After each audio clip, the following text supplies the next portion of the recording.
বাংলা চলচ্চিত্রের গুণী অভিনেত্রী জয়া আহসান, যার নাম শুনলেই চোখে ভেসে ওঠে আভিজাত্য, গ্ল্যামার আর পর্দা কাঁপানো অভিনয়। তবে রূপালী পর্দার এই তারকার আরেকটি ভিন্ন জগৎ রয়েছে, যা অনেকটাই নিরিবিলি, সাধারণ আর প্রকৃতির কাছাকাছি।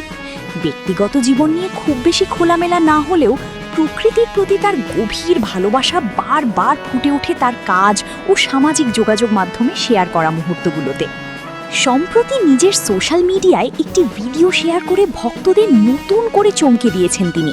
সেই ভিডিওতে দেখা যায় নিজের ছোট্ট বাগানেই খুঁজে নিয়েছেন এক টুকরো প্রশান্তি। কখনো কোদাল হাতে মাটি আলগা করছেন, আবার কখনো বৃষ্টিতে ভিজে নিজের হাতে শাক তুলছেন।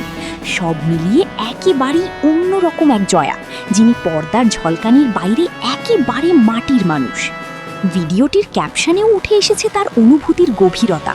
তিনি লিখেছেন, মাটির কি অদ্ভুত শক্তি, আমাদের প্রতিটা খাবার, ফুলের প্রতিটা রং, প্রকৃতির এই অপার সুন্দরতা, সব কিছুতেই মাটির অবদান রয়েছে। তারই উপলব্ধি শুধু একটি অনুভূতি নয়, বরং প্রকৃতির সঙ্গে মানুষের অটুট সম্পর্কের এক নিঃশব্দ স্বীকৃতি। জয়া আরও উল্লেখ করেন, সব কিছুই মাটি থেকে আসে, এই মাটির নিচেই লুকিয়ে আছে জীবনের সব নীরব রহস্য। কতটা বিস্ময়কর, তাই না?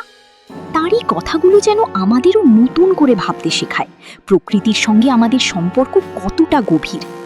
সব মিলিয়ে জয়া আহসানের এই সহজ, পরিশ্রমী আর প্রকৃতিপ্রেমী রূপ ভক্তদের কাছে এক নতুন অনুপ্রেরণা হয়ে উঠেছে।